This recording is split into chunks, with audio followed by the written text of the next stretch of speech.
from the College by the Lake, Coeur d'Alene, Idaho.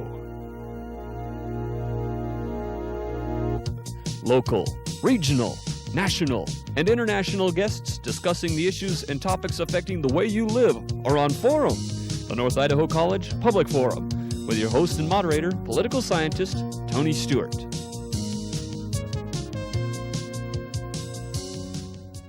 We are pleased to welcome you to the 8-part aid of an 8-week series, and with this program we'll conclude this particular series entitled Journey Through Time, the Historical Human Quest for the Good Life. On the first 7 programs we discussed this journey and a number of subjects and also had a lot of historical characters, and we're very pleased to end the series with 3 guests today. We first of all welcome to the program Dr. Victor Duarte, who is from North Idaho College. He's a psychologist at our institution teaching in that field, and he is here today to represent the Latin perspective of the family. Dr. Duarte, it's a pleasure having you here, and we thank you for the symposium and the contributions you made there and look forward to today's interview. And we're also pleased to welcome to the program Mona Klinger, who is a member of the faculty in the speech department, communications, and she is here today to portray the character Josephine Butler. Miss Butler lived from 1828 until 1906, was known as a British feminist and also evangelical Christian social reformer in Europe. And Miss Butler, it's a pleasure to have you with us and to learn of your life and your contributions in Europe. And our third guest today is Jeff Jeske, portraying the Reverend Jonathan Edwards. Jeff Jeske is a student at Gonzaga University, and as the portrayal of Jonathan Edwards, we know that that was an American theologian who lived from 1703 until 1758, and Reverend Edwards, welcome to our program. And we're very pleased to have our regular panelists. First of all is Janelle Burke, an attorney in Idaho, and next to her is Steve Schenck, who is the Dean of College Relations and Development, North Idaho College, and we shall ask Janelle Burke to commence today's questioning. I would like to start with our historical characters today and start particularly with the Reverend Edwards. If you could please tell us, what are the kinds of things you are most want to be remembered for? What kinds of things did you do during your lifetime that you want other people to remember you about? The farthest reaching impact would most certainly be the number of works I wrote between 1750 until my unfortunate demise in 1758. Basically, the fear of the Lord has been lost. People in my day simply had wandered away from the teachings of the Scripture, and those things, my sermons, Sinners in the Hands of an Angry God, etc., are the things that I think people have remembered me for, and it should. And as I am told, one of your contemporaries of sort, a philosopher by the name of William James, was most struck by my work. So I'm pleased in that respect. And you were a fiery preacher from the pulpit, is that correct? Well, there are those who have that opinion. I certainly was not of the ultra-flamboyant sort, such as Cotton Mathers or George Whitefield. Perhaps you've heard of the Wesleys, John and Charles. But I think I was in that, certainly that genre. And you traveled throughout New England, is that correct? This is correct. Actually, I did the majority of my preaching at my grandfather's church in New Haven. And I started as the assistant pastor, and in 1722, unfortunately, grandfather passed away in 1726, and I preached basically there until 1750. Now, Mrs. Butler, you were somewhat later than in time, but you had some things that you would wish to be remembered for. You certainly had some passions in your life, things that you fought for. What were those things? Well, first of all, many people call me a feminist, and in fact, I don't prefer to be remembered as a feminist, because feminism implies power over men, possibly, and I only wanted equality with men. I very much believed in the biblical verse that there is neither Greek nor Jew, there is neither free nor bond, there is neither male nor female, for ye are all equal in Christ Jesus. And so I worked very diligently in my life to make sure that women, at the time when I was living in my day, mid-Victorian times, who were considered property, had no rights whatsoever, to be considered equal with men. And interestingly, my major campaign was to ensure education for women, because I believed that only in education could women be equal with men. But my life took a different turn, and unfortunately, perhaps, I'm remembered for trying to fight for equality for the rights of the prostitute in Victorian England, which is very interesting because that was considered to be the lowest level of society. And it was a time when people never even spoke the word sex. And I became a public, outspoken advocate for the rights of these poor, poor women. Dr. Duarte, you have been talking about the Latin family. Can you define for us, describe for us, what is the Latin family and what has been the Latin family's quest for the good life? Well, first I would like to highlight some of the similarities across all cultures with respect to families, because I think there are more similarities than differences, but I think that there are unique perspectives that Latins have about family and the importance of family. And I think in terms of, one, the focus on the expanded family. When I think of the Latin family, I think of what I call an outward focus. In other words, looking at incorporating many, many more people within the family structure than just the nuclear or family of origin. That's one difference that I notice between Latin families and perhaps families from American society. The other thing, too, I think that's important to highlight is the fact that in Latin families there is a different value that I think we place in children, much more so than perhaps in other cultures, or at least definitely from my observations in the last 20 or 30 years in this country with the American society in terms of the value that they place in children. And by that I mean that I've used the word downsizing in the American family, and it seems like in the American perspective that the least number of children that you have, the better that is. Whereas in the Latin family, the more children, the better, because they're seen as the future of the family, of course.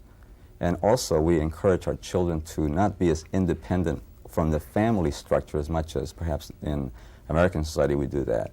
Rather, we are conditioned as children, and we condition our own children to stay within the family structure as much as possible and to help the family as much as they can, even when they leave the family of origin.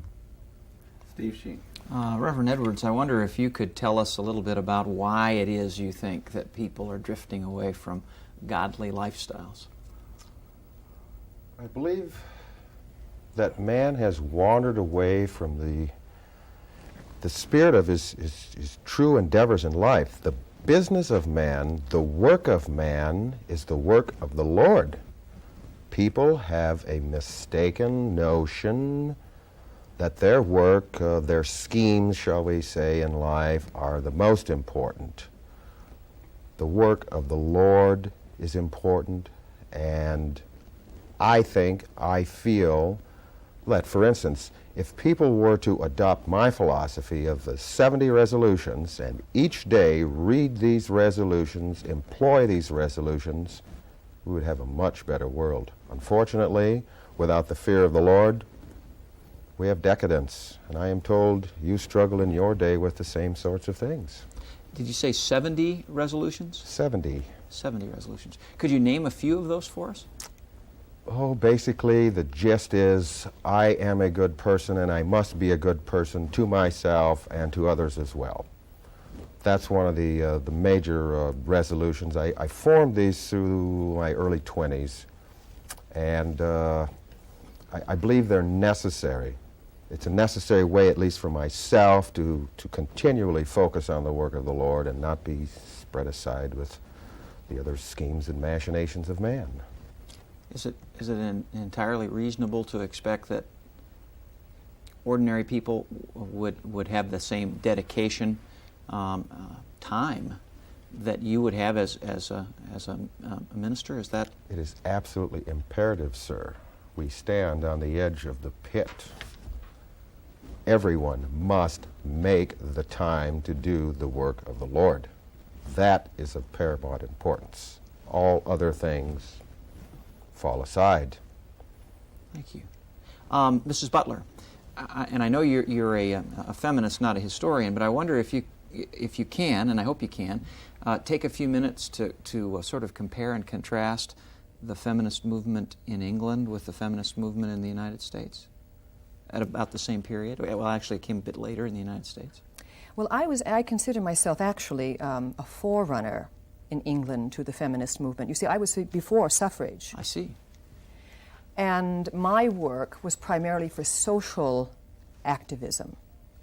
I was from an upper-class family, and thankfully I was brought up by wonderful, God-fearing people who instilled in us the fact that we had privilege, but we must make sure that those who did not have privilege were given some chance in life. So I see my work very different from feminism today. Mine was primarily social activism. I see. And I know you said that you don't want to be remembered primarily for your efforts on behalf of prostitutes, but I'm curious, and I have to ask whether or not prostitution in England was illegal at the time? No, actually, prostitution was legal. In fact, the government had brothels that they had for the military. The situation was that this was the time of the Industrial Revolution. Mm-hmm. It was a time when women were really given two choices. They could marry or get a job, and jobs were very scarce for women. They could no longer work in the home on cottage industries because those positions had been taken into the factories, and there were very, very few positions open to women, such as governesses or maids. And so if a woman could not marry, which was very common, there was a surplus of women in Victorian times. The men had gone off to Australia and New Zealand and the Americas and India. So a woman had no recourse, no way to take care of herself, to support herself. There were no jobs. Men would not hire women. And so a huge population of women were forced into prostitution. It was an economic reality. And although I say I don't like to be remembered for prostitution because we didn't speak of such sexual things in my day, that is really how I devoted my life, that these women would get some equality. There were terrible laws that were passed that completely took away any rights that the prostitutes had. They were allowed to be taken and given gynecological exams on the street if it was suspected that they had a venereal disease. And so I fought that kind of inequality for these poor, poor women. Thank you. Dr. Doherty, and I think my demographics are correct here. I believe that by the year 2000, or certainly early in the next millennium, 25% of the American population is expected to be Spanish-speaking.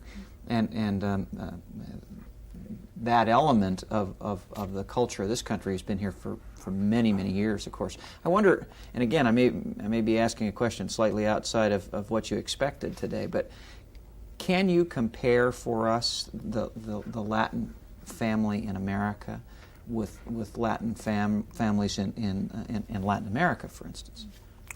Yeah, to a large extent, that's based on the level of acculturation and the amount of time that they've been in this country. There are, of course, recent immigrants, and when they come here, they still have the mindset of the old country. And to that extent, I would say they're more traditional in terms of their family orientation. And for the first few years that they're in this country, they still try to keep many of those cultural belief systems and practices that they had in the old country. But the longer they're here and the more they are influenced by the majority culture, then there are levels of assimilation. And you can get many Latins in this country that to a large extent are undistinguishable from the dominant group, let's say, in terms of their belief systems and so on, and practices. But so it kind of depends on where they are in terms of that assimilation process. But to the extent that they're still tied to the traditions that they came from, I still think that they try to keep a type of focus that's, from my observation, is very different than what I see in the dominant society. And I've lived in both cultures. I lived in El Salvador until the age of 10, and so I experienced that culture. And I came to this country at that time, and I've lived here since then, and so I'm in a way bicultural, and I've had the opportunity to look at both cultures, and there are differences there. I haven't had as many experiences as I wish I'd had with Latin American culture, but one of the things that I've often been struck by in my limited travels are the warmth and the hospitality of the culture. Could you comment on that just a little bit? Is that typical of Latin families that you see?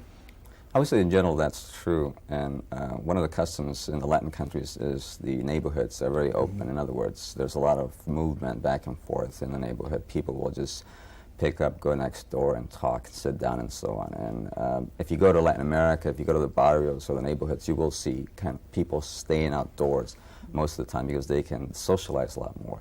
And they try to really bring that to this country too. In San Francisco, where I'm most familiar with, there are neighborhoods in San Francisco, the Mission District for one, where they try to keep that custom, where the people sit out on steps and try to, kind of congregate in groups and so on, try to keep that atmosphere that they had where they came from. So I think that there is this orientation, for a social orientation that they have as a group that seems to also distinguish them from perhaps some other groups. Thank you. Dr. Ortega, I will follow up on that question.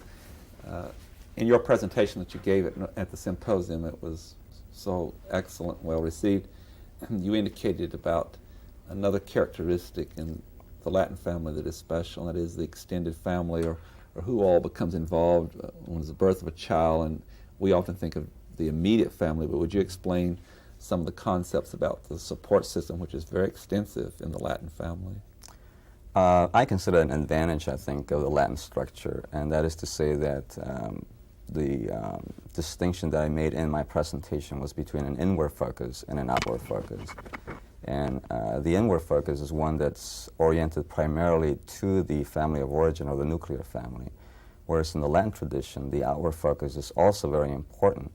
The attempt is to try to incorporate more and more people into the family circle, including non-blood relatives. And in that context, one of the customs that is part of the practice of the Catholic Church is the godparenting or the sponsoring system that comes with baptism, confirmation, and in some countries actually marriage, the sacrament of marriage also uses godparents of sorts. And so what we try to do is to try to bring in as many non-blood relatives as we can into the family structure by making them godparents and so on. And the adults in those relationships become lifelong friends. They call each other by special names. The words that we use are comadre and compadre, which is, I understand that there is no English equivalent for that, for those words. So it's a very special relationship that develops amongst the adults, although of course there's the adults and the children also have that sponsoring relationship as well. And so what we do is we build up more and more support because there's more foundation, there are more people to rely on whenever potential problems develop. And so there is a type of support system that's more extended and extensive in the Latin system. Thank you. Ms. Butler, you've been very informative, and I guess a word to describe you is, and your presentation is eloquence. You are a very good communicator. You have been well reared in your family, but your life could have been one that was very easy in the sense that you were privileged at birth, but you chose not to do that. Like some of the guests we've had, I see in you a passion for a cause, an idea. Would you share with our viewers some of the things you went through in your crusade that was personal in the nature that there were sacrifices? And I know your husband was very supportive, but he too faced some of the problems because of your work. Yes, my dear husband George, we were married for 42 years. He was an Anglican priest, and he was also a professor. He lost, we think, his position at Oxford because of our views on abolition, for one thing. We were outspoken abolitionists. We moved to Liverpool, and that's when I began my ministry with the unfortunate women who were prostitutes.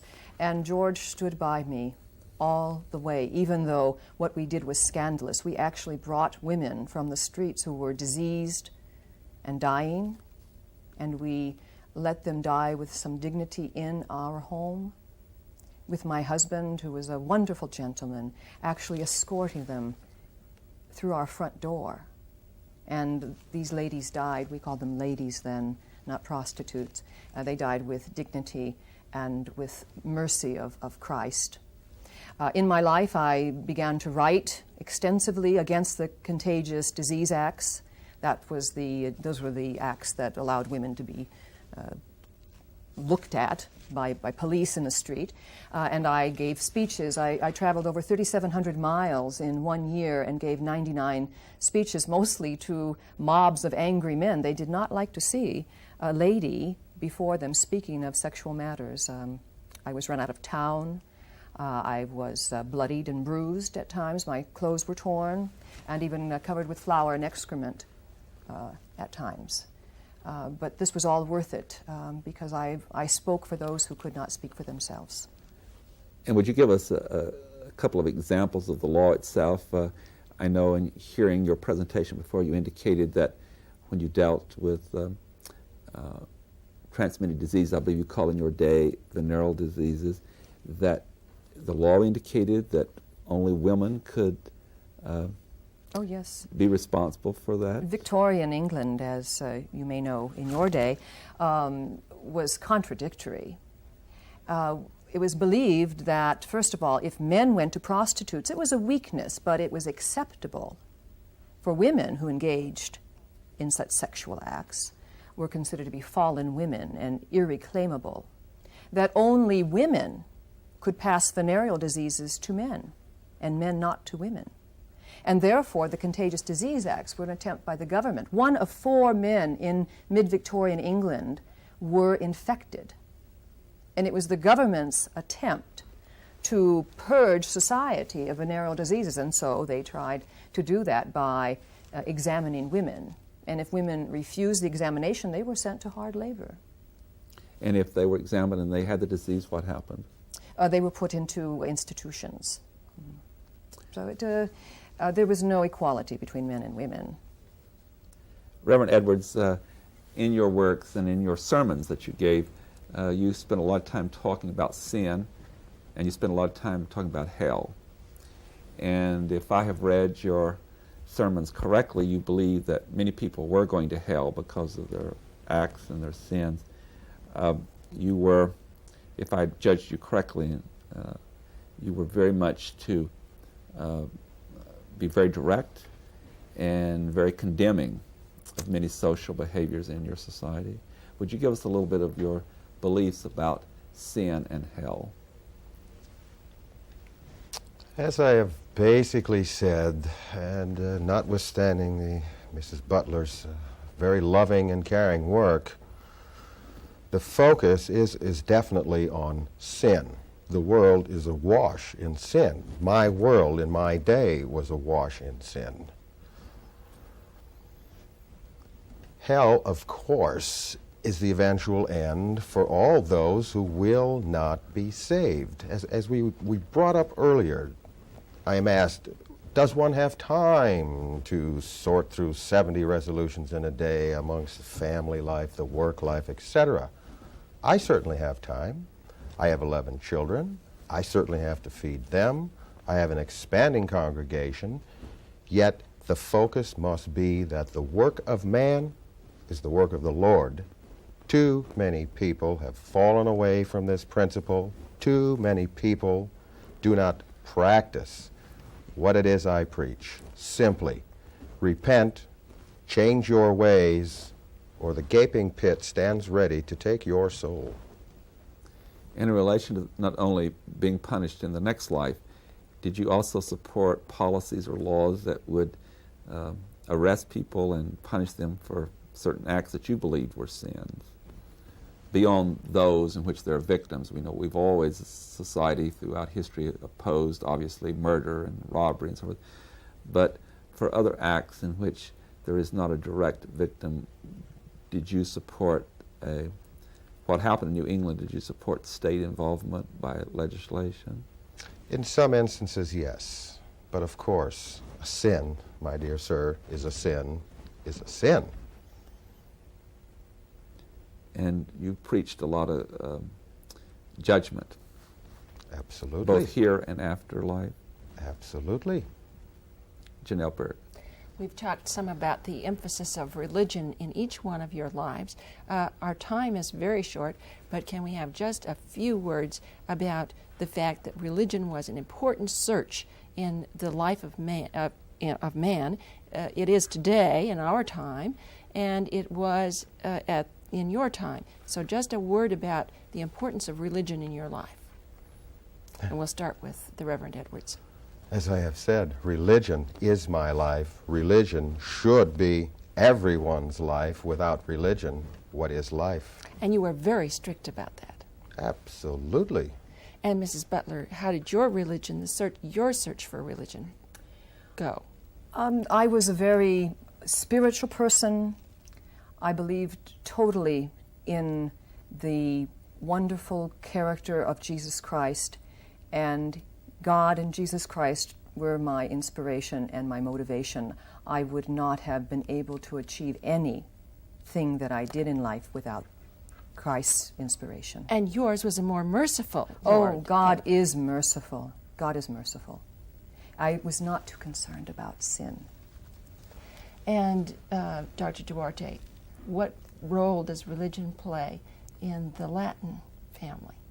Very important role, especially because of the influence of the Roman Catholic Church. It is very difficult in the Latin society to disentangle the two, culture from religion, because they're intertwined. And for historical reasons, it is a very important force in the Latin countries, and of course for the Latin family as well. Steve, we have just a little over a minute. I've got to ask you a question. I mean, were there other ministers in your era who emphasized more redemption and forgiveness as opposed to sin and punishment? And how were your preachings accepted in your own congregation? Quick answer. Tough question. Obviously there were some, but they were not well noted, or they would be here being interviewed instead of me. On that note, we will bring the program to a conclusion. On behalf of the panel and our staff, we thank all three of you for being with us. We've had an exciting series, both the symposium at the college and 8 programs here on television. And again, thank you very, very much for being with us. Ladies and gentlemen, with this program, we bring to a conclusion an 8-week series entitled Journey Through Time, the Historical Human Quest for the Good Life. We shall be back with you again next week on another subject. Until then, please have a good week. I am Tony Stewart.